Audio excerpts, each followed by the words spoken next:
നമസ്കാരം. ലളിതാ സഹസ്രനാമത്തിൻ്റെ ക്ലാസ്സുകൾ നമ്മൾ തുടരുകയാണ്. ഇന്ന് നമ്മൾ പഠിക്കാൻ പോകുന്ന നാമങ്ങൾ ഏതാണെന്ന് വെച്ചാൽ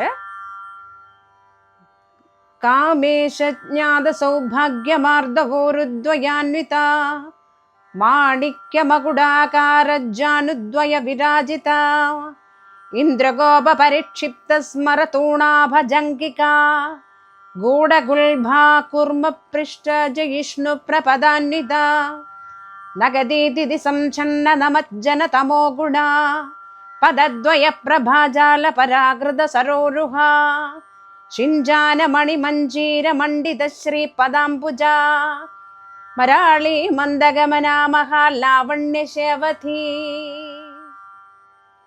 ഇനി നമുക്ക് ഓരോ വരിയായിട്ട് അതിൻ്റെ അർത്ഥം നോക്കാം. കാമേശജ്ഞാത സൗഭാഗ്യ മാർദ്ദവോരുദ്വയാന്വിത, അത് നമ്മൾ പിരിക്കുമ്പോൾ എങ്ങനെ പറയും? കാമേശ ജ്ഞാത, കാമേശ അജ്ഞാത എന്ന് ചിലർ ചൊല്ലുന്ന കേട്ടിട്ടുണ്ട്, അത് തെറ്റാണ്. കാമേശ ജ്ഞാത, അതാണ് കാമേശ ജ്ഞാത.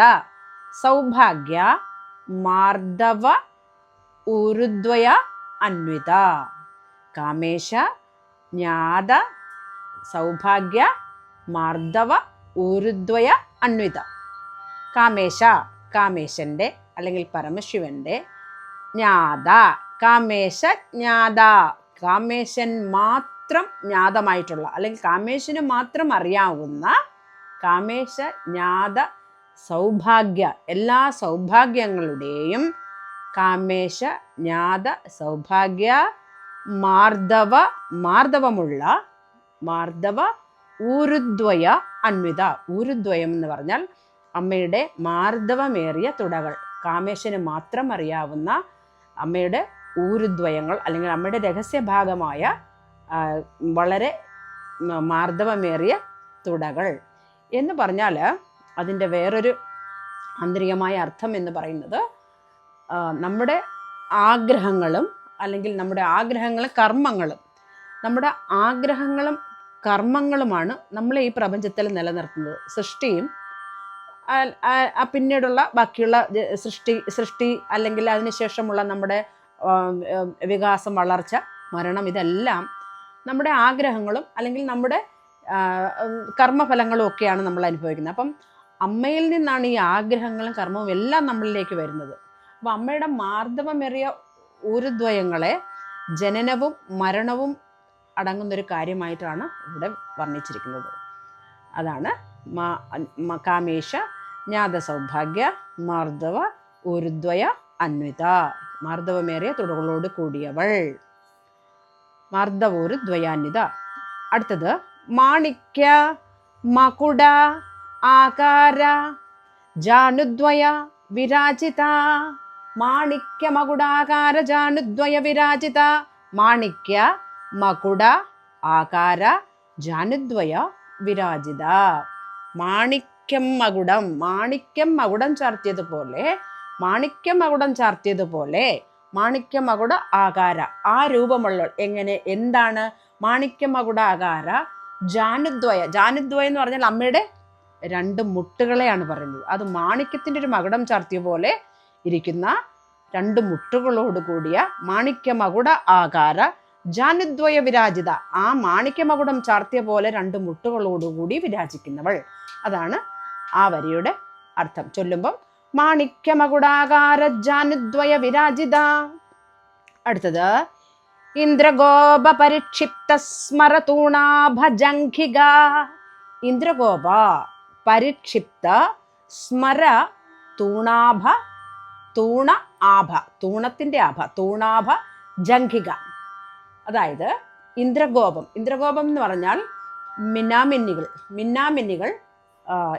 ഇന്ദ്രഗോപം പരിക്ഷിപ്ത, പരിക്ഷിപ്തം എന്ന് പറഞ്ഞാൽ പതിച്ചിട്ടുള്ള, മിന്നാമിന്നികൾ പതിച്ചിട്ടുള്ള സ്മരൻ, കാമദേവൻ്റെ സ്മര തൂണാഭ, തൂണം എന്ന് വെച്ചാൽ ആവനാഴി, ആ ആവനാഴിയുടെ പ്രഭ, അതായത് ഇങ്ങനെ മിന്നാമിന്നികൾ പതിച്ചതുപോലെയുള്ള ആവനാഴിയുള്ള കാമദേവൻ്റെ ആവനാഴി പോലെ, അതിൻ്റെ ഭംഗി പോലെ സ്മര തൂണാഭ ജംഘിക. ജംഘിക എന്ന് പറഞ്ഞാൽ അമ്മയുടെ കണങ്കാൽ. അത് എങ്ങനെ ഇരിക്കുന്നു? കാമദേവൻ്റെ മിന്നാമിനുങ്ങൾ പതിച്ചതുപോലെ ഭംഗിയാർന്ന ആവനാഴി പോലെ ഇരിക്കുന്ന അതിനോട് കൂടെ അതുപോലെ പ്രഭയുള്ള കണങ്കാൽ. അതാണ് ഇന്ദ്രഗോപ പരിക്ഷിപ്ത സ്മരതൂണാഭ ജംഘിക ഗൂഢഗുൽഭ കൂർമ്മപൃഷ്ട ജയിഷ്ണു പ്രപദാന്വിത. ഗൂഢഗുൽഭ, ഗൂഢഗുൽഭ എന്ന് പറഞ്ഞാൽ ഗൂഢം, മറഞ്ഞിരിക്കുന്ന, നെരിയാണി, കാലിൻ്റെ നെരിയാണി. ഗൂഢഗുൽഭ, മറഞ്ഞിരിക്കുന്ന നെരിയാണി. ഗൂഢഗുൽഭ അതെങ്ങനെ ഇരിക്കുന്നു? കൂർമ്മപൃഷ്ട, കൂർമ്മം എന്ന് വെച്ചാൽ ആമയുടെ പുറംഭാഗം പോലെ, ആമയുടെ പുറകുവശം പോലെ. കൂർമ്മപൃഷ്ട ജയിഷ്ണു, അതിനെ ജയിക്കുന്ന, അതായത് ആമയുടെ പുറഭാഗം പോലെ നല്ല വടിവോട് കൂടിയിരിക്കുന്ന, അതാണ് ഗൂഢഗുൽഭ. കൂർമ്മപൃഷ്ട ജയിഷ്ണു പ്രപദാന്വിത, ആമയുടെ പുറംതോടിനെ അല്ലെങ്കിൽ ആമയുടെ പുറം ഭാഗത്തെ ജയിക്കുന്ന, മറഞ്ഞിരിക്കുന്ന നെരിയാണി ഉള്ളവൾ. അതാണ് ഗൂഢഗുൽഭ കൂർമ്മപൃഷ്ട ജയിഷ്ണു പ്രപദാന്വിത. പ്രപദാന്വിത അമ്മയുടെ പാദമായതുകൊണ്ട് പ്രപദാന്വിത എന്ന് ചേർത്തേക്കുന്നത്. അന്വിത എന്ന് വെച്ചാൽ ചേർന്നവൾ എന്നാണ് അർത്ഥം. അതായത് രഹസ്യമായി ഒളിച്ചു വച്ചിരിക്കുന്ന കൂർമ്മപൃഷ്ഠത്തിൻ്റെ ഭംഗിയോടുകൂടിയ നെരിയാണി ഉള്ളവൾ. അതാണ് ഗൂഢഗുൽഭ കൂർമ്മപൃഷ്ട ജയിഷ്ണു പ്രപദാന്വിത. അടുത്ത ശ്ലോകം നോക്കാം. നഗദീതി സംഛന്ന നമജ്ജന തമോ ഗുണ. നഗദീതി സംഛന്ന നമജ്ജന തമോ ഗുണ, ഇങ്ങനെ പിരിക്കണം. നഗദീതി, നഖത്തിൽ നിന്നും പുറപ്പെടുന്ന പ്രഭാ അല്ലെങ്കിൽ പ്രകാശം. നഗദീതി സംഛന്ന, സംഛന്ന എന്ന് പറഞ്ഞാൽ മറയ്ക്കുന്നു അല്ലെങ്കിൽ ഇല്ലാതാക്കുന്നു. എന്തിനെ? നഗദീതി സംഛന്ന നമജ്ജന, നമിക്കുന്ന ജനങ്ങളുടെ, നമജ്ജന തമോ ഗുണ, തമോ ഗുണത്തെ, അതായത് അമ്മയെ ആരാധിക്കുന്ന ഭക്തജനങ്ങളുടെ അല്ലെങ്കിൽ അമ്മയെ ആരാധിക്കുന്ന തൻ്റെ മക്കളുടെ തമോ ഗുണത്തെ ഇല്ലാതാക്കുന്നതാണ് അമ്മയുടെ കാൽപാദത്തിലെ നഖങ്ങളിൽ നിന്നും ഉത്ഭവിക്കുന്ന പ്രകാശരശ്മികൾ. അമ്മയുടെ പാദത്തിന് ഒരുപാട് പ്രാധാന്യമുണ്ട്. അതാണ് ഈ ഒരു വരികൾ കൊണ്ട് നാം മനസ്സിലാക്കേണ്ടത്. നഗദേതി സംഛന്ന, സംഛന്ന നമജ്ജന തമോ ഗുണ. ഓരോ വാക്കും എടുത്തെടുത്ത് ചൊല്ലി നമ്മൾ അക്ഷരത്തിട്ടില്ലാതെ ചൊല്ലുവാനായിട്ട് ശ്രദ്ധിക്കണം. അതും കൂടി ഒരു പ്രാധാന്യമുള്ളതാണ്. എന്നാലേ നമുക്ക് ആ അർത്ഥം കൂടി നമ്മുടെ മനസ്സിലേക്ക് വരികയുള്ളൂ. നഗദേതി സംഛന്ന നമജ്ജന തമോ ഗുണ പദദ്വയ പ്രഭാജാല പരാകൃത സരോരുഹ. പദദ്വയ, രണ്ട് പാദങ്ങളുടെ, പ്രഭാജാല, ആ പ്രഭാജാലം കൊണ്ട്, പദദ്വയ പ്രഭാജാല പരാകൃത. പരാകൃത എന്ന് പറഞ്ഞാൽ നിന്ദിക്കുന്നത് അല്ലെങ്കിൽ അതിനെ വെല്ലുന്നത്. പരാകൃത സരോരുഹ. സരോരുഹ എന്ന് പറഞ്ഞാൽ പ്രകാശപൂരത്താൽ താമരപ്പൂവിനെ പോലും നിന്ദിക്കുന്ന പാദങ്ങളുള്ളവൾ. താമരപ്പൂവിനേക്കാൾ വെല്ലുന്ന സൗന്ദര്യത്തോടു കൂടിയ പാദങ്ങളുള്ളവൾ. അതാണ് പദദ്വയ പ്രഭാജാല പരാകൃത സരോരുഹ. അടുത്തത് ശിഞ്ചാന മണിമഞ്ജീര മണ്ഡിത ശ്രീപദാംബുജ. ശിഞ്ചാന മണിമഞ്ജീര മണ്ഡിത ശ്രീ പദാംബുജ. ശിഞ്ചാനം എന്ന് വെച്ചാൽ കിലുങ്ങുന്ന, ശിഞ്ചാനം എന്ന് വെച്ചാൽ കിലുങ്ങുന്ന. മണിമഞ്ജീര അതായത് രത്നത്തരികൾ ചേർത്തിട്ടുള്ള ചിലങ്ക, മണിമഞ്ജീര.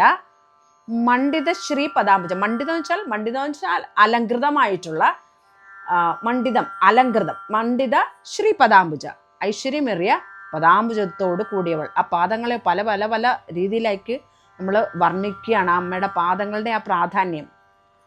ചിഞ്ചാന മണിമഞ്ജീര മണ്ഡിത ശ്രീ പദാംബുജ. കിലുങ്ങുന്ന രത്നത്തരികൾ ഉള്ളിലുള്ള ചിലങ്ക ധരിച്ച മാർദ്ദവമേറിയ പാദാംബുജങ്ങൾ ഉള്ളവൾ അല്ലെങ്കിൽ പദാംബുജങ്ങൾ ഉള്ളവൾ. താമരപ്പൂവിനെ പോലെ വെല്ലുന്ന പാദങ്ങളുള്ളവൾ. അതാണ് ആ ശ്ലോകത്തിൻ്റെ അർത്ഥം. മരാളി മന്ദഗമന മഹാലാവണ്യശേവധി. മരാളി, മരാളം എന്ന് പറഞ്ഞാൽ അരയന്നം. മരാളി മന്ദഗമന, അരയന്നത്തെ പോലെ മന്ദമായി ഗമിക്കുന്നവൾ. മരാളി മന്ദഗമന മഹാലാവണ്യ ശേവധി, മഹാസൗന്ദര്യത്തിൻ്റെ ഒരു നിധി. അതാണ്, അതായത് അതുല്യമായ അഴകിൻ്റെ ഒരു നിധിയാണ് അമ്മ എന്ന് പറയാണ് ഈ വരികൾ. മരാളി മന്ദഗമന മഹാലാവണ്യ ശവതി. മരാളത്തെ പോലെ മന്ദമായി ഗമിക്കുന്ന ഒരു അഴകിൻ്റെ ഒരു നിധിയാണ് അമ്മ. ഇവിടെ നമ്മൾ ശിഞ്ചാനമണി മഞ്ജീര മണ്ഡിത ശ്രീ പദാംബുജ വരെ അവിടെ വരെ നമ്മൾ അമ്മയുടെ കേശാതിപാത വർണ്ണനയാണ് ആ വരി വരെ. അപ്പം ഇത് നമ്മളിപ്പം വർണ്ണിക്കുന്ന വരികളൊക്കെ നമ്മൾ ആലോചിച്ചാൽ അമ്മയുടെ രൂപം ഇങ്ങനെയാണോ എന്ന് ചോദിച്ചാൽ പല ഋഷീശ്വരന്മാർ അവരുടെ തപസ്സിലൊക്കെ അവർക്ക് കിട്ടിയിട്ടുള്ള ആ പ്രത്യക്ഷയായിട്ടുള്ള അല്ലെങ്കിൽ അവരുടെ ആ ആന്തരികമായ അറിവിൽ പ്രത്യക്ഷപ്പെട്ടിട്ടുള്ള അമ്മയുടെ രൂപമാണ് ഇങ്ങനെയൊക്കെ അവർ വർണ്ണിച്ചിരിക്കുന്നത്. ഇനി പല രീതിയിലും പല ദർശനങ്ങളിലൂടെയും അമ്മയുടെ പല പല പല രൂപങ്ങളെക്കുറിച്ച് നമ്മൾ ദേവി മഹാത്മ്യയിലൊക്കെ നമ്മൾ പഠിക്കുന്നുണ്ട്. നമ്മൾ അമ്മേനെ ഈ പറയുന്ന രീതിയിലെങ്കിലും ഈ നമ്മുടെ ഈ ലളിതാ സഹസ്രനാമത്തിൽ പറയുന്ന നാമരൂപങ്ങളിലൂടെ എല്ലാം നമ്മൾ ഒന്ന് സ്മരിച്ചാൽ തന്നെ നമുക്കൊരു ഏകാഗ്രത നമുക്ക് കിട്ടും. നമ്മളെപ്പോഴും എന്തിനാണ് ലളിതാ സഹസ്രനാമം ചൊല്ലുന്നത്? നമ്മുടെ മനസ്സിൻ്റെ ഏകാഗ്രതയ്ക്ക് വേണ്ടിയാണ്, നമ്മുടെ ഓറ ലെവൽ കൂട്ടുവാൻ വേണ്ടിയാണ്, നമ്മുടെ സ്വഭാവത്തെ അടക്കുവാൻ വേണ്ടിയാണ്, നമ്മളുടെ ബാഹ്യമായ എല്ലാ പുറത്തേക്ക് വരുന്ന എല്ലാ മോശമായ പ്രകൃതങ്ങളെ നമ്മൾ ഉള്ളിലേക്ക് അടക്കുവാൻ വേണ്ടിയാണ് നമ്മൾ ലളിതാ സഹസ്രനാമം ചൊല്ലുന്നത്.